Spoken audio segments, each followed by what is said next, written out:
Hello, this is Budharito, and today we'll discuss about the starting, reversing and speed control of the DC shunt motor. Now there are two types of the motor. One is called the AC motor, which runs on AC power, and there is a DC motor which runs on DC power. Now the basic principle of the DC motor is that when we placed some current carrying conductor inside a magnetic field, then the conductor will experience the force, and due to that force the conductor try to move. So this is the basic principle of the DC motor, and the direction of the force we can find out using the Fleming's left hand rule. Means this is the Fleming's left hand rule. So this is the direction of magnetic field, and this is the direction of current. So if this way the magnetic field exists and this way the current flows through the conductor, then the conductor will experience the force in the upward direction. So this is called Fleming's left hand rule, and using the Fleming's left hand rule we can find out the direction of movement of the DC motor. Now inside the DC motor there are two main windings are there. One is called the field winding, another is called the armature winding. But before we go through the details about the DC motor working principle, first let me clear some basic principles or basic definition of the motor. So first of all, what is called a motor? Motor is nothing but a device which convert the electrical energy to the mechanical energy. It's just opposite to the generator. So generator is a device which convert the mechanical energy to the electrical one, but in the motor the reverse thing happen. Now as I mentioned that inside the DC motor there are two main windings are there. One is called the field winding, another is called the armature winding. So according to the principle, the current carrying conductor should be placed inside some magnetic field. Now how the magnetic field will produce? Obviously using some magnet the magnetic field will produce. You know the magnetic field direction is from the north pole. It will start from the north pole and it will terminate to the south pole. So that means we need a magnet to produce the magnetic field, and inside that magnetic field we need to place our current carrying conductor. But for the small DC motor we use the permanent magnet, but for the bigger DC motor, higher rated DC motor, we use the electromagnet. So that means the field winding which is responsible for producing the magnetic field, this is called the field winding, and inside that magnetic field we placed some current carrying conductor, and this is called the armature winding in the DC motor. So that's why inside the motor, DC motor, there are two main windings. One is called the field winding, one is called the armature winding. Field winding responsible for producing the magnetic field, and armature winding which carries the current, so it will experience the force. So armature winding placed in the shaft. Shaft means the rotating parts of the DC motor where we can connect the mechanical load. Now today we will discuss about how to start the DC motor. It's not just like a plug and play device. Means you just buy a motor from the market, you connect it to some DC supply, the motor start rotating. For the high rated motor this type of thing is not there. So we need a special type of apparatus to start the DC motor, which is called the 3-point starter. As this device is responsible for start the motor, so that's why it's called a starter. And as only 3 terminals are come out from this particular device, L, F and A, that's why the name 3-point starter. Now what are the 3 terminals marked as L, F and A? So L means that it is the line connector. So that means from the supply, DC supply, you need to connect the positive terminal of the DC supply to the L or the line. F means it is connected to the field winding of the motor, and A means it is connected to the armature winding of the motor. So later we will discuss about the details diagram, the block diagram, the connection diagram, all these things of the DC motor. But in this particular moment, just understand we cannot start the DC motor without any special apparatus. So the apparatus which helps to start the DC motor is called the 3-point starter. So now let's discuss about the connection diagram of the DC motor, and here we will talk about the shunt DC motor. Now what is called a shunt? Shunt means it's a parallel thing. So that means there are two types of the motors are there. One is called the series motor, one is called the shunt motor. So as I mentioned, two windings are there inside the DC motor. One is called the field winding, one is called the armature winding. Now according to the connections of the two windings, sometimes they may connected in series the two windings, shunt and series, the field winding and the armature winding may be connected in series. So this is called the series motor. And when the two windings are connected in parallel, they are called the shunt motor. According to the applications, according to the requirements, they have the defined properties. So we will discuss all these in details in your theoretical class. So presently you just need to understand that there are two types of the motor. One is called the shunt motor, one is called the series motor, and today we will discuss the starting, reversing procedure and speed control of the shunt motor. Now for the practical example, so you see the electrical vehicles are there, electrical e-rickshaws are there, which is popularly known as the Toto.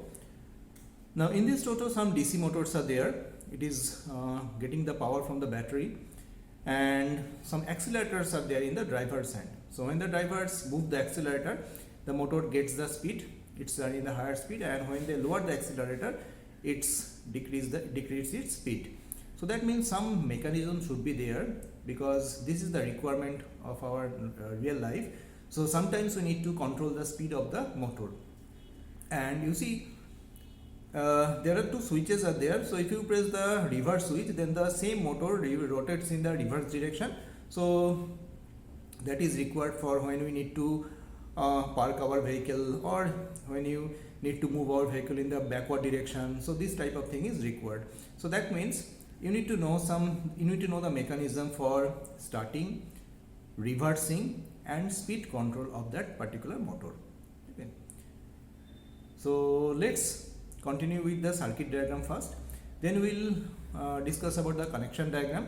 After that we connect all these things in our basic electrical engineering lab, and after that we do the experiment.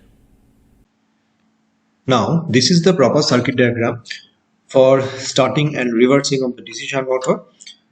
So it's all the windings are showing here. Now here I supply it by 110 volt DC. So it may not be 110 volt DC in your case. So according to the rating of the motor, you need to change that voltage, and you need to keep proper voltage based on the rating of the motor.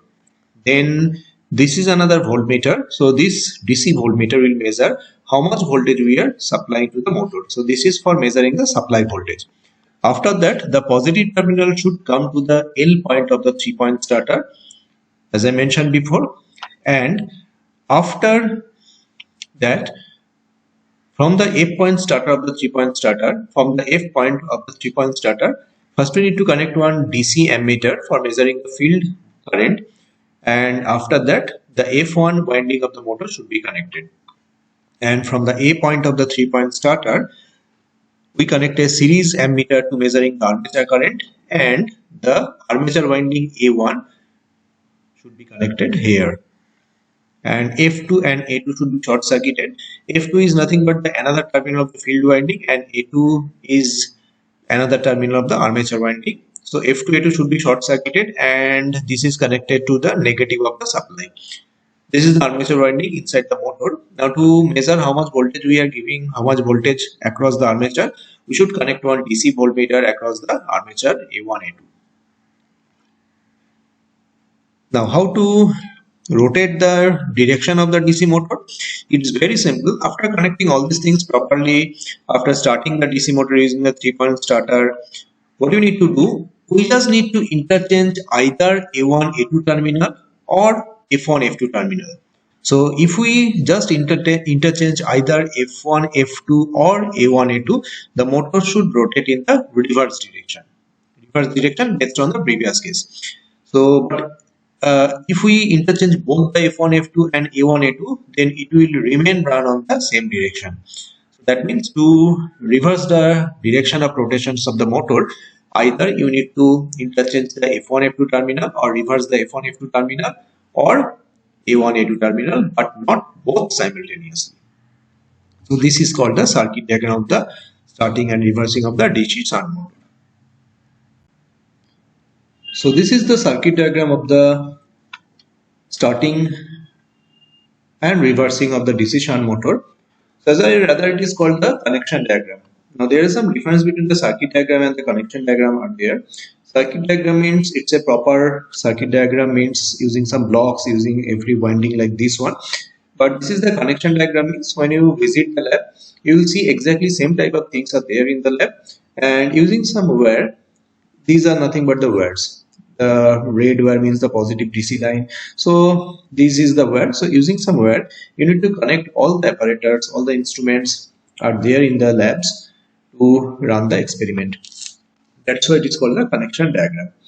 Now, as I mentioned, to run a DC shunt motor, we need a special type of apparatus. So these apparatus are used, and the name of the apparatus is that this is called a 3-point starter. Now, what is the function of the 3-point starter? Primary function of the 3-point starter is that it starts the DC motor. I'll also tell you that why not we able to start the DC motor directly connecting the wires or directly connecting the terminals to the DC source. There is a problem. That's why we need this type of thing. And apart from the starting of the DC motor, this particular device also protect the motor during the runtime and during the power failure. So later we'll discuss in details the principle of operation of the 3-point starter and its protecting phenomena during the power failure and during the overloads of the DC motor. Now, first of all, this is the AC supply, and first we need to connect one variac. This is nothing but a auto transformer type things. So variac takes the fixed AC supply, and from its output terminal it also produces the AC, but it's a variable AC. Some range is there, say the range from 0 to 250 volts. So that means at its output you can get from 0 volt to 250 volt AC with the same frequency. That means in India it is the 50 hertz. But using this variable regulator, we can vary the AC voltage. Now, this is a DC shunt motor. So obviously we need a DC power supply to run this motor. So that's why we need a rectifier. So this device is nothing but the converting AC to DC. So after the variac, we need a rectifier, and rectifier, we connect the rectifier input to the variac outputs, and from the rectifier output we get the DC supply. So as we know that DC has a polarity, so this is the positive terminal of the DC supply, and this black line is the negative terminals of the DC line. Now, how the motors are connected? First of all, we should not directly connect the motor to the DC supply. First, the positive terminal of the DC supply should go to the L point of the 3-point starter. So this is the L point or the line point.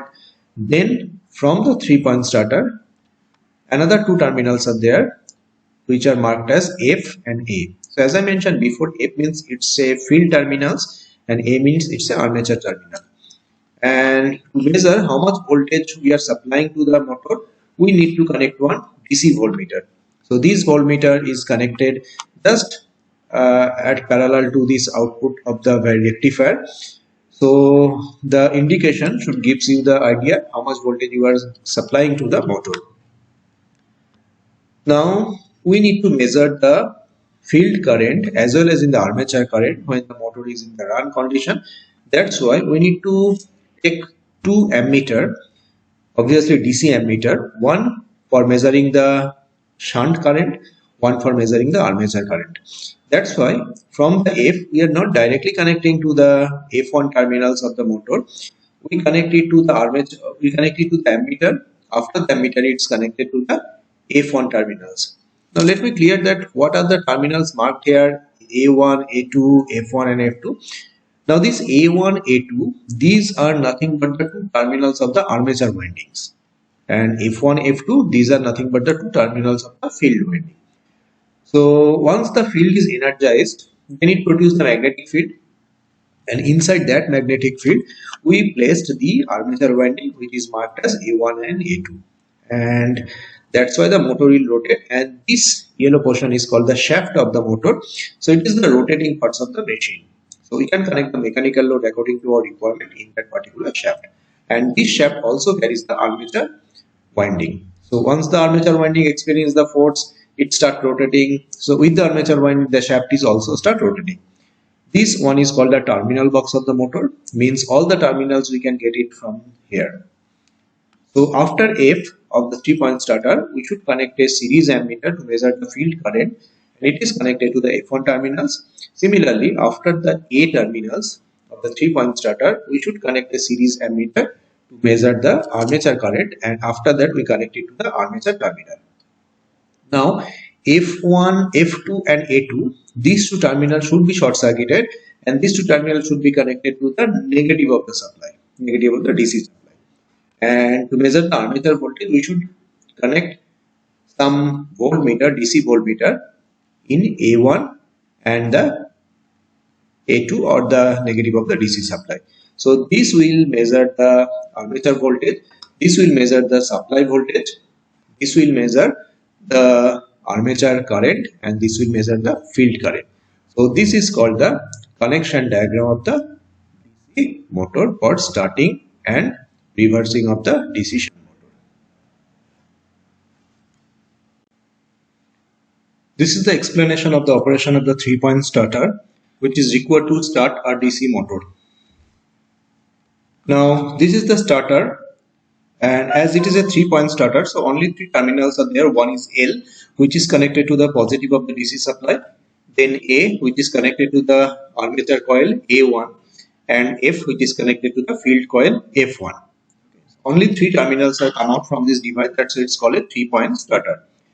Inside the 3-point starter, there is one starting handle, and this handle is now presently put at the off position, and this one is controlled by some spring.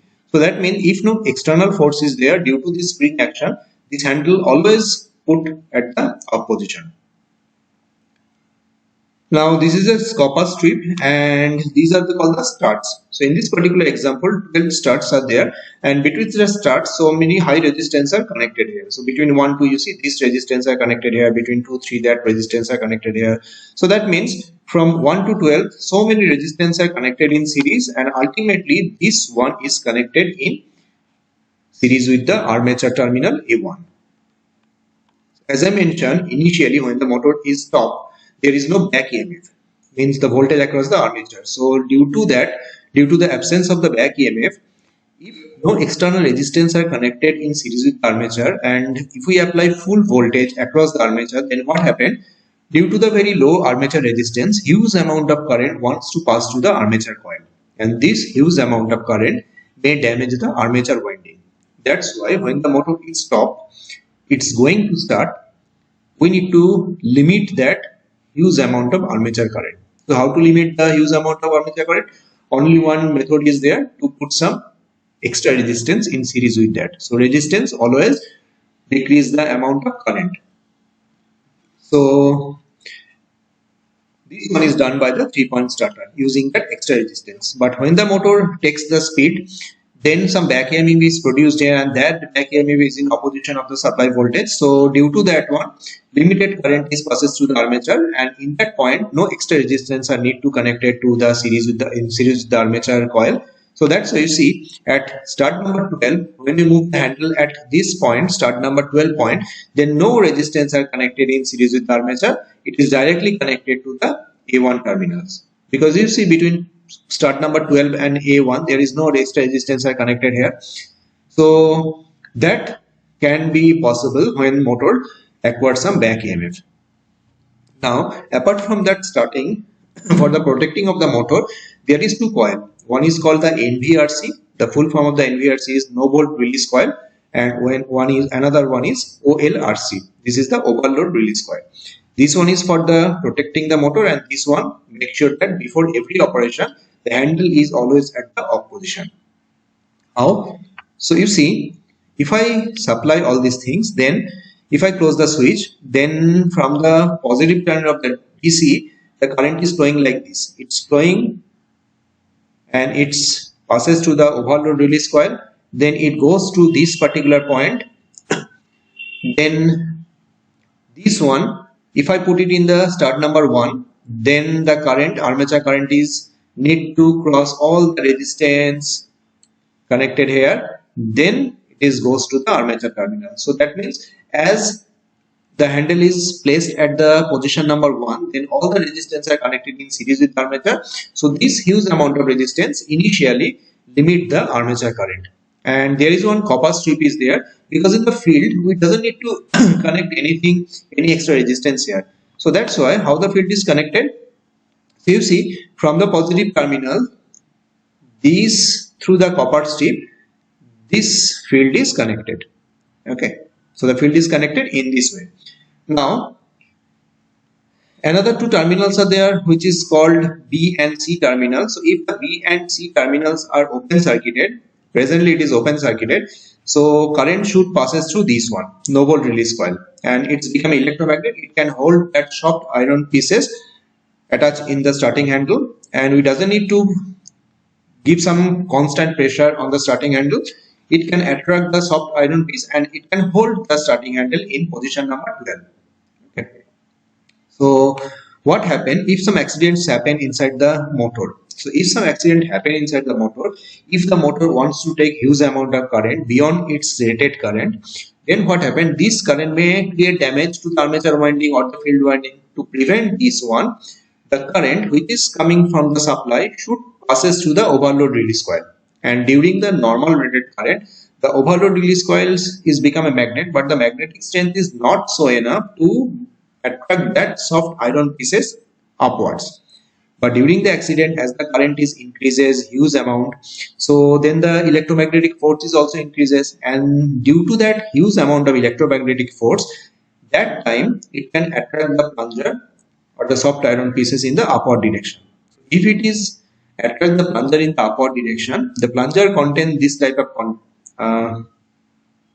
of conductor, triangle shaped conductor. So when it is attract to the upward position, then due to that conductor, the B and C point is short circuited, and once the B and C points are short circuited, then what happens? Then current is passes through this one, then through this way BC now becomes short circuited, so it's coming and it's going to the field terminal. So no current will passes through the no volt release coil if the B and C terminals are short circuited. So it loses its electromagnetic property if it is not carrying any current, and due to that it releases the handle. It releases the soft iron piece which is attached to the handle, and due to the spring action, the handle is instantly come to the off position. So armature is disconnected from the supply, and once the armature is disconnected from the supply, there is no chance of accident in the motor armature circuit. In this way, during the accident, the overload release coil forcefully release the starting handle, and the starting handle due to the spring action always come to the off position. So that's why it is called the overload release coil. And why this one is called the no volt release coil? So no volt release coil means if there is no voltage across the supply, but if we accidentally place the handle in that position, then what happens? Initially no resistance are there in series with the armature winding may damage due to the initial huge amount of the starting current. To prevent this one, if there is no voltage, then what happens? It loses its electromagnetic property if there is no current flowing to the coil. And if it is loses its electromagnetic property, it cannot able to hold that soft iron pieces which is attached to the starting handle, and due to the spring action, the handle always come to the off position. So this ensures that before every starting operation of the DC motor, the handle should be placed here, and that is assured by this no volt release coil. And this one is overload release coil. So this is for the runtime protection of the motor. During the runtime, during some accident, if the motor armature wants to take huge amount of current, then it releases the handle. And if the handle is released, the armature is disconnected from the supply, nothing happen inside the motor. So that is the operation of the 3-point starter. Now this is the experimental setup of the starting, reversing up and speed control of the DC shunt motor. This one is the DC shunt motor. This is the DC shunt motor. As I mentioned, only 4 terminals come out from this DC shunt motor. 2 for the armature winding, 2 for the field winding. That's why you see this is the terminal box, and from this terminal box 2 terminals come out here. These are nothing but the A1, A2. So it is connected internally to this terminal A1 and A2. So this is the armature winding terminals, and 2 wires come out from this these are nothing but the field wire or the field winding terminals marked as F1 and F2. So this is the shunt field, as this is the shunt motor, so the field is connected in parallel to the armature, that's why it is written the shunt motor, shunt field. So F1, F2 are the two terminals from the shunt field, and A1, A2 are the two terminals of the armature winding. So this is the motor, and this is the nameplate of the motor, but unfortunately the nameplate is not visible properly. So the windings, resistance, the maximum current carrying capacity, the rated voltage, the rated speeds, all are written here. Now this is the shaft of the motor. So shaft means mechanical load can be connected here. When we give the power, the shaft is rotated like this one. Okay. Now this is the variac. Variac means it's a auto transformer. So it's getting the power from the wall terminals, and from the wall terminals it is connected.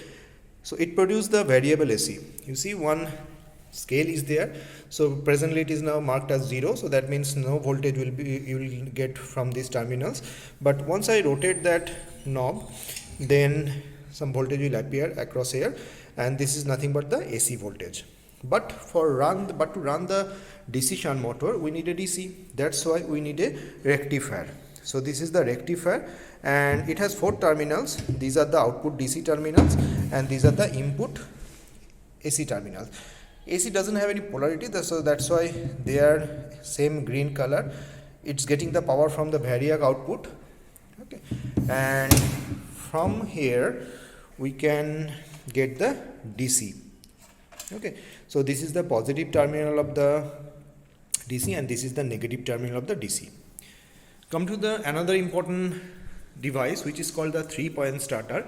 As I mentioned previously that DC shunt motor cannot start without any special apparatus. So this is the apparatus which is called a 3-point starter. Why it is called 3-point starter? So you just see this one, only 3 terminals come out from this device marked as L, F and A. So this is nothing but the line terminals, this is the field terminals, and this is the armature terminals. That's why this is called a 3-point starter. Now in this 3-point starter, this is called the starting handle. This starting handle, how to start the DC motor? First we need to connect all these things properly, and now it is now situated in the black device.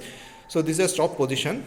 Now very slowly we need to move it to the fast starts. These are called the starts or the terminals, and between every terminal some high resistance are connected. So if I put it here, then the motor start rotating, and very slowly we need to move the handle in the last position. Okay, so this is the final position of the starter. So if you move the starter like this one, the motor run quietly. Now this starter is controlled by a spring. Okay, this starter is controlled by some spring. So in this point, if I release my hand, then due to the spring action, it always come to the stop position. So how to run the motor continuously? So you see one portion is there. This is a iron bar, and this is one magnet. This one is the electromagnet. Another electromagnet is here. So this is called no volt release coil. So when we give the supply to the starter, it's become an electromagnet, and this electromagnet hold that iron bar towards it. So we doesn't need to put our finger all these times here. So during the run time, if I release my hand, then due to the spring action, the handle is always put in that position. So it will make the motor run continuously. Okay. Now we connect all these things according to our circuit diagram. So from the variac, the rectifier is connected. From the rectifier positive terminal, the L point of the 3-point starter is connected. From F through one ammeter, the field is connected, and from A terminals of the 3-point starter through another ammeter, the A1 point of the motor is connected. To measure the supply voltage, we connect one voltmeter, and to measure the voltage across the armature, we connect another voltmeter. Now you see this is written as volt AC, so that means this can measure AC, but according to the construction, they are MI type. MI type means moving iron type. So these moving iron type meters can measure both AC and DC both.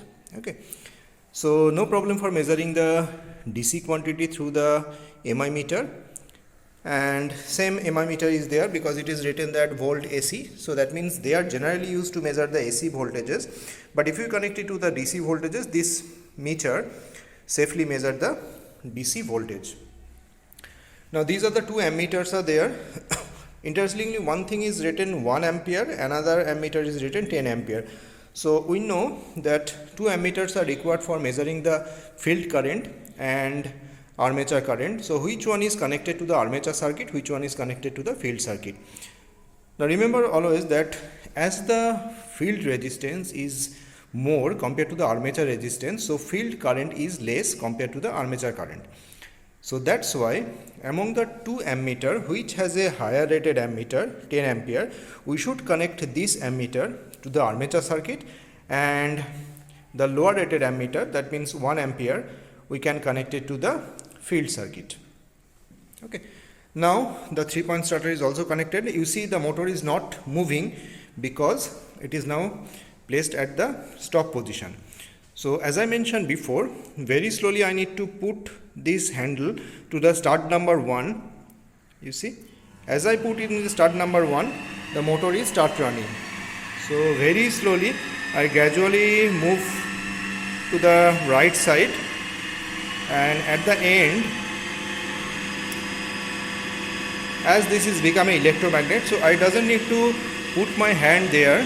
If I release my hand, due to the electromagnetic action, they can pull the starting handle in the final start position. So motor is running fine. So you see, the motor is now running in the clockwise direction. Okay, so this is the armature current 0.42, and this is the field current 0.425.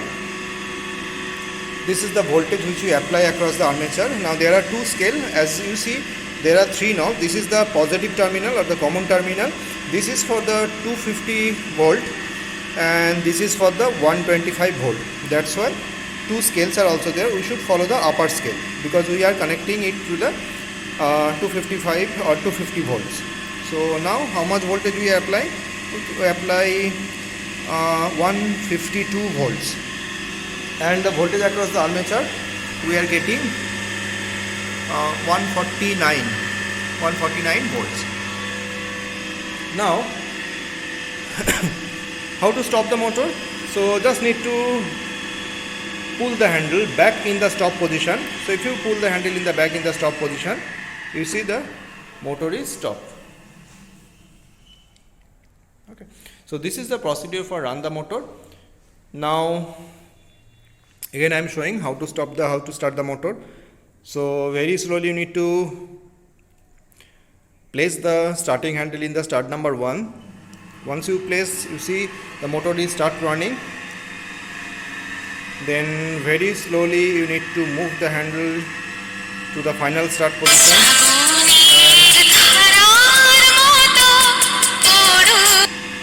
and at the end this can hold the handle.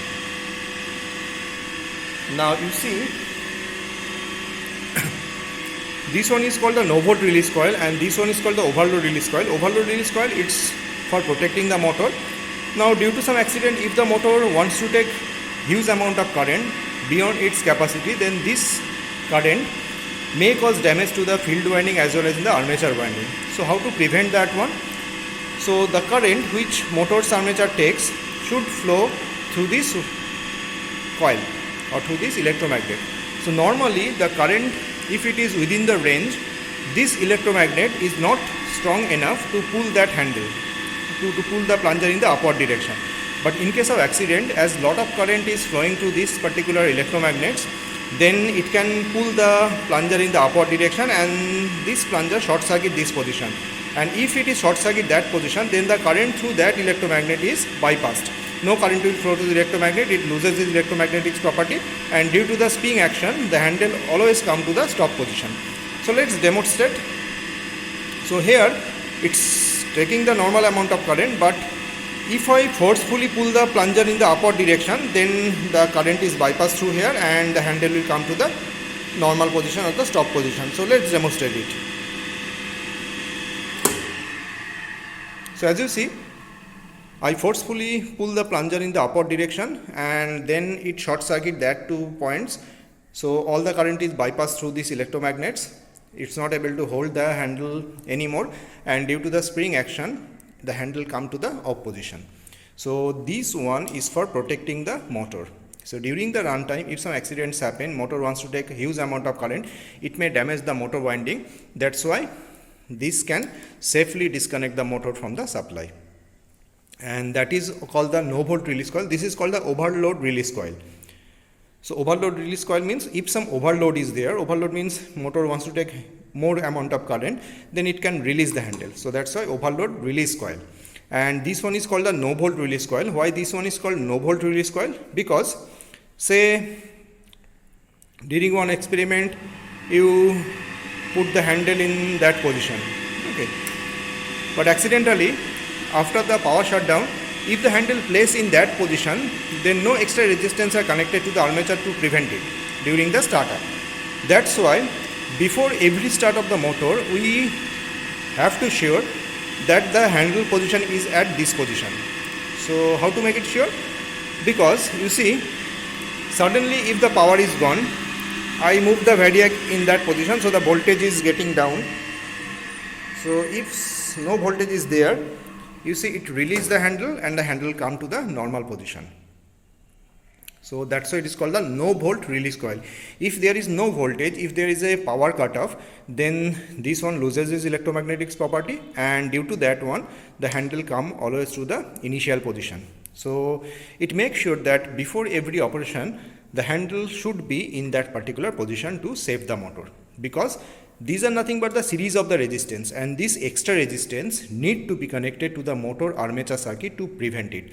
Otherwise, if there is no extra resistance connected to the armature in series with the armature, then what happen? During the starting, initially it will take huge amount of current, and that current may damage the armature winding, because the resistance of the armature is very small. So initially it can take very high amount of current due to the absence of the back EMF, and due to that the armature may damage. That's why initially we should connect some huge amount of resistance in series with the armature, but when the motor takes up some speed, the back EMF gradually increases, and in that time the back EMF can take care of the current. So due to the presence of the back EMF, the current is already limited. So in that time we doesn't need to put some extra resistance in series with the armature. That's why you see, as I move the handle slowly in that position, gradually all the resistance is cuts up from the circuit, and in the final position there is no resistance are connected in series with the armature. Okay, you see, sorry, the voltage is not there.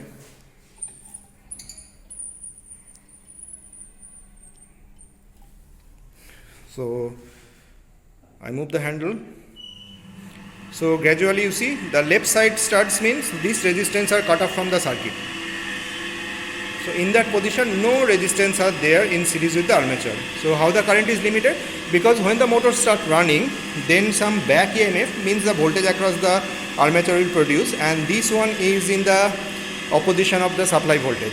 So that's why due to the presence of the back EMF, the current through the armature is already limited. So in that time we doesn't need to connect some extra resistance in series with the armature. But during the startup, as there is no back EMF, so that's why we have to connect some extra resistance in series with the armature. So this is done by the 3-point starter. Okay. So this is the whole experimental setup. Now one thing, how to reverse the direction. Now it is running in the clockwise direction. So how to make it anti-clockwise? So as I mentioned that either you need to interchange the A1, A2 terminal. So you see A1, A2 terminals are there. So either you need to change the A1, A2 terminal or the F1, F2 terminal, then the motors will start rotating in the opposite direction. So for the convenience, I just interchange the F1, F2 terminal. So F1, this one is connected to the F1, now it is connected to the F2, and that was connected to the F2, now it is connected to the F1. So I just interchange the F1 and F2 terminal, and let's see how the motor start rotating. So you see, it's now starting in the anti-clockwise direction. So in this way we can start and reverse the direction of the DC motor.